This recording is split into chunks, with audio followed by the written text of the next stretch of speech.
सबसे पहले तो मैं आप सब लोगों को सलाम कहना चाहूँगा कि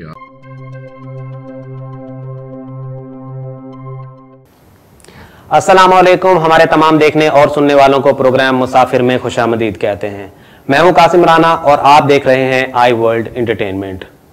आज जो है हमारे मेहमान, उनका नाम है अली इमरान। वो एक एक्टर हैं और इसके साथ साथ ही हिचर टैलेंट के नाम से एक इदारा भी चलाते हैं। आज हम जानेंगे उनके एक्टिंग करियर के बारे में और साथ ही जानेंगे कि उनका ये इदारा किस तरह काम करता है। अली भाई, आपको प्रोग्राम में खुशामदीद कहते हैं। Thank you so much. अल्हम्दुलिल्लाह, आप सुनाइए, आप ठीक हैं? ठीक ठाक अल्हम्दुलिल्लाह। तो सबसे पहले आगाज़ करते हैं आपके एक्टिंग करियर के बारे में। बिल्कुल। तो थोड़ा आप बताना पसंद करेंगे कब आपको ये फील हुआ कि हाँ मुझे एक्टिंग करनी चाहिए? कासिम भाई, मुझे फील तो नहीं हुआ था इसका, क्योंकि जब स्टार्ट में जब शीशा देखते थे तो हमें नहीं लगता था कि हम एक्टर बनेंगे, तो कभी सोचा ही नहीं इस बारे में। तो एक्सीडेंटल इस फील्ड में आया था। वो किसी ने मुझे थ्रेट किया था, कोई मीडिया का ही बंदा था, तो उसने फिर बोला कि हम कहीं मिलते हैं, किसी ऐसी जगह बुलाया। फिर 10 मिनट बाद उन्होंने बोला कि ऐसा करें कि मेरे ऑफिस आ जाएं। तो उनका एक शोबिस का एक ऑफिस था, न्यूक्लियस मीडिया के नाम से उनका है, कारसाज पे। तो फिर वहाँ उन्होंने बुलाया कि बैठ के टेबल टॉक कर लेते हैं, बात हो जाएगी, अच्छी हो जाएगी। ठीक। तो जिसने कॉल करवाई थी बेसिकली वो उसने मेरे कुछ ड्यूज़ वगैरह देने थे, तो वो मुझे ही थ्रेट करवा रहा था। ठीक। तो फिर मैं जब उस बंदे से जाके मिला तो उसने उनको कॉल की कि इसके ड्यूज़ क्लियर कर दो और इसकी सिम इसके नाम पे करवा दो। तो वहाँ मैंने देखा कि शूट वगैरह हो रही थी। नदीम बेग साहब को मैंने वहाँ देखा। ठीक। तो नदीम बेग साहब जो उनको बचपन से उनकी मैं फिल्में देख रहा हूँ। क्या बात है। तो वो उनको देखा तो मैंने उससे पूछा, तो उसने कहा हाँ यहाँ पर शूटिंग होती है। तो मैंने कहा मेरा भी मतलब मुझे भी चांस मिल सकता है? तो उसने कहा बिल्कुल मिलेगा, ये फ़ीस होगी, वो होगा। बहरहाल उसने वो 6 महीने मुझे स्ट्रगल करवाई। तो 6 महीने तक कोई काम नहीं मिला मुझे। 6 महीने बाद एक कॉल आई थी, वहाँ मैं गया तो वहाँ मुझे फर्स्ट मिल गया, एक लीड कैरेक्टर मिल गया रिनैक्टमेंट के अंदर। ठीक। तो वहाँ से स्टार्ट हुआ था फिर सिलसिला।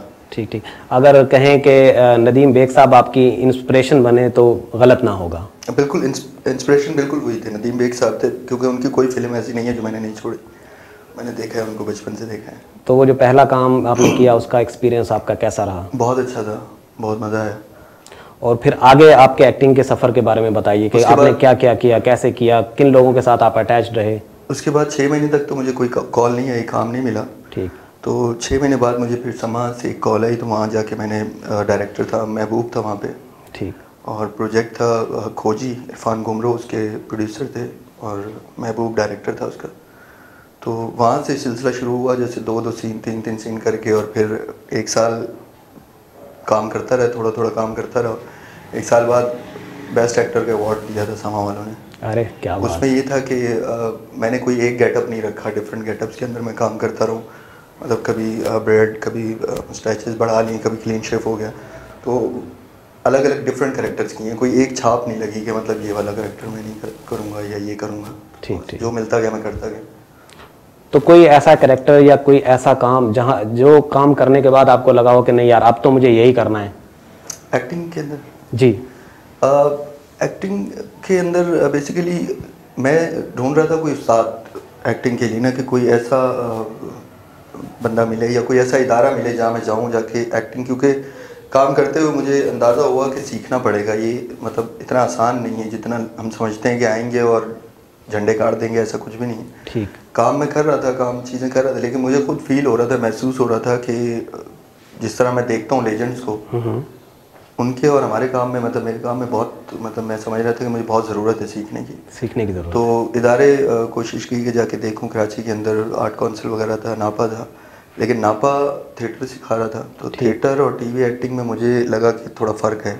ठीक। क्योंकि वहाँ थोड़ा लाउड हो जाते हैं हम थिएटर में, तो फिर मैं वहाँ नहीं गया, इसलिए मुझे टीवी पे काम करना था, थिएटर पे काम नहीं करना। ठीक।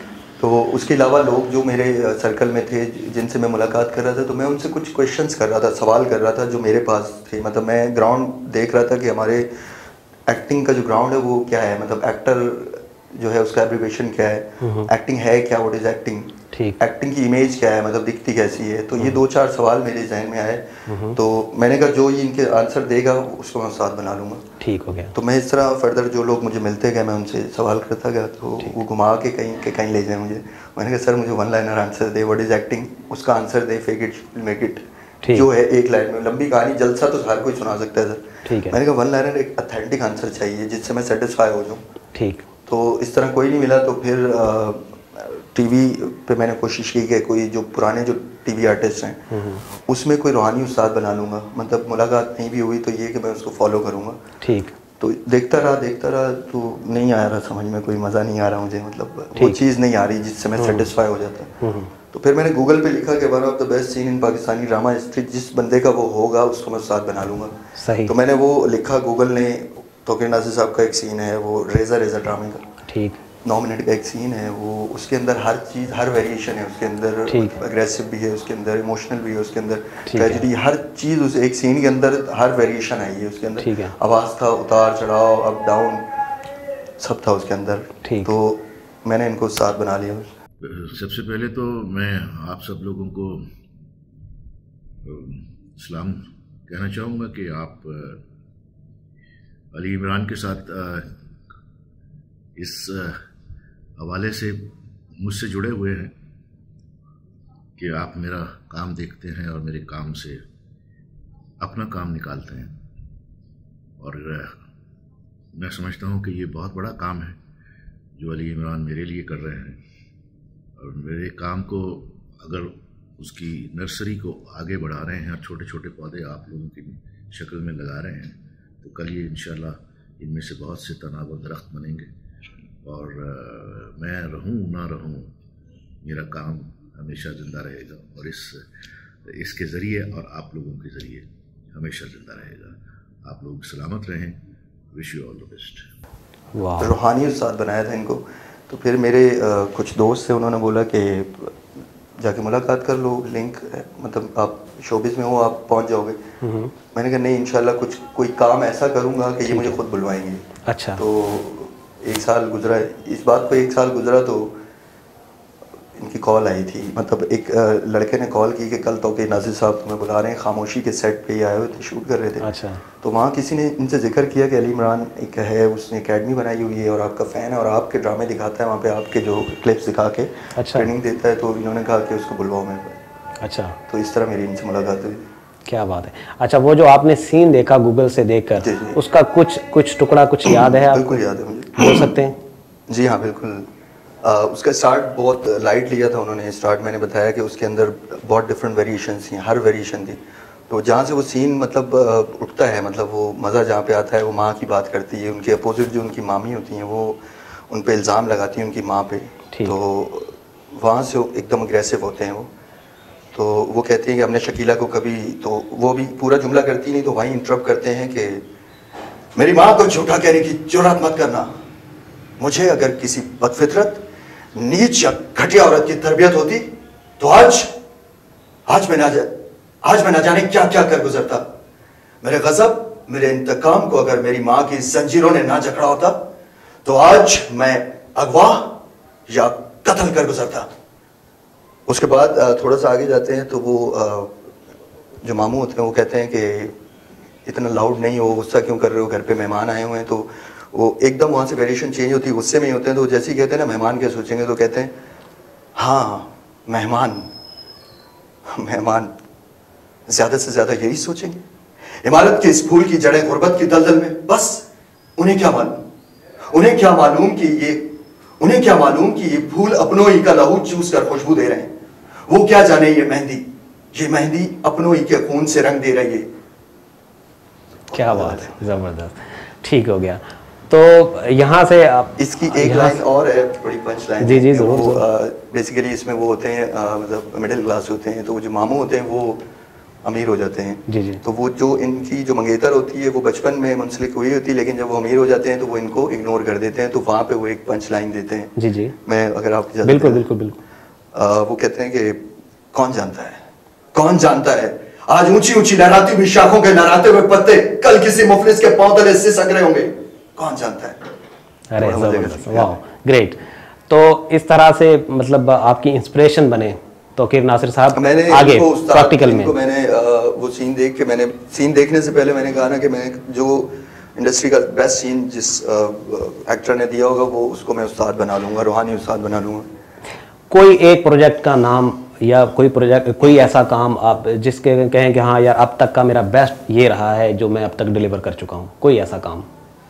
हाँ, मैंने बेसिकली रेनैक्टमेंट्स में किया है काम। तो उसके अंदर एक कैरेक्टर था मेरा, पेंचर वाला बना था मैं उसमें, गरीब मिडिल क्लास। तो उसमें बहुत मतलब उसमें कोई लिमिट्स नहीं थी, बाउंड्रीज नहीं थी कि ये इतना लाउड आना है। तो एक दिन एक ऐसा कैरेक्टर मिला जिसके अंदर डायरेक्टर ने कहा कि अली आज इसमें फुल अग्रेसिव है। मैंने इशारे से कहा सर, तो उन्होंने कहा बिल्कुल बिल्कुल। तो मैंने कहा पहले पूछ लूँ ताकि ये बीच में रोके ना। तो उसमें बहुत मज़ा आया मुझे। तो ये एक्टिंग का आपका करियर तो चल रहा था साथ साथ, तो कैसे आपको ये ख्याल आया कि मुझे साथ साथ ये स्टूडियो भी बनाना चाहिए और एक्टिंग भी लोगों को सिखानी चाहिए?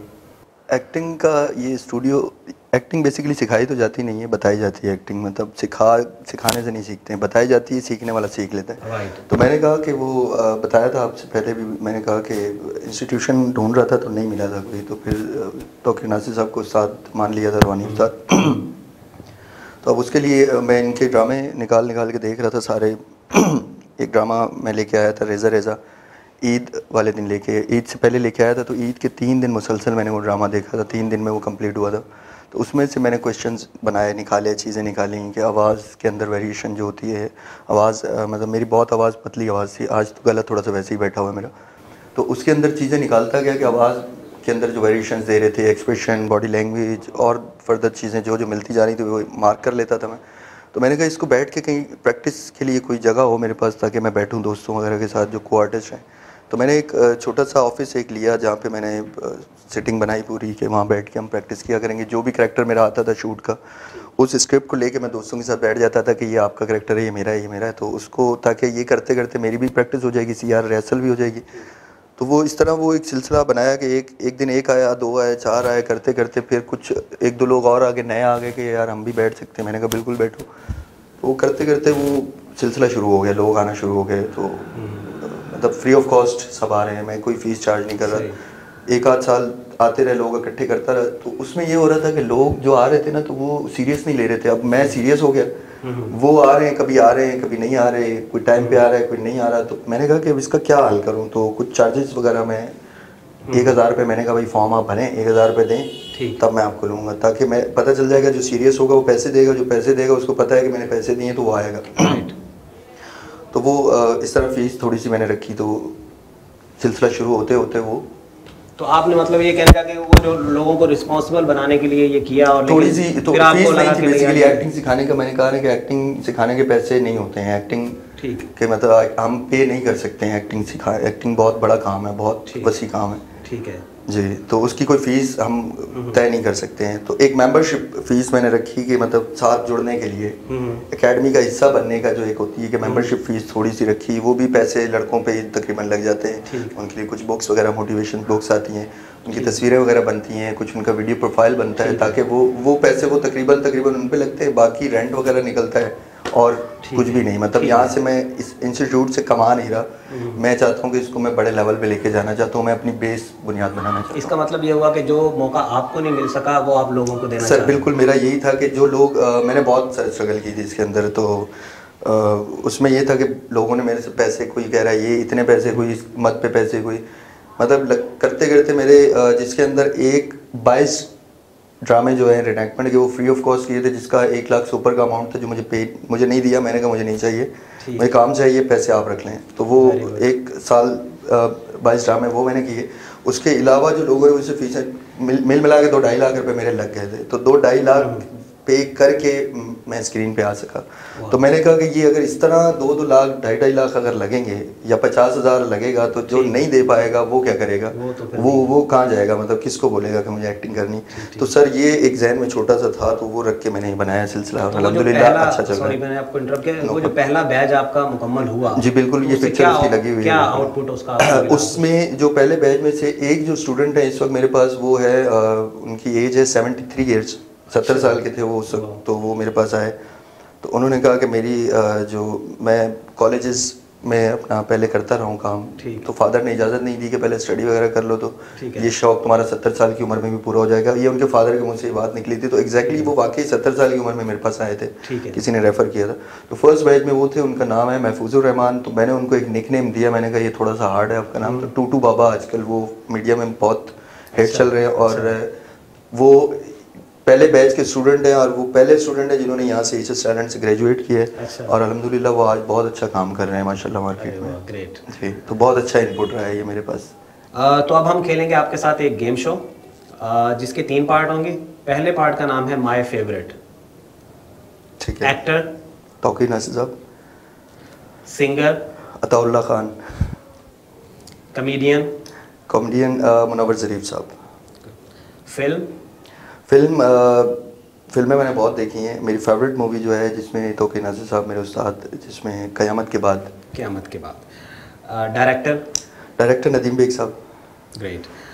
दूसरे पार्ट का नाम है 50-50। ठीक है, मैं आपको 2 ऑप्शन दूंगा, आपको एक ऑप्शन चुनना है। ठीक है। एक्शन और रोमांस।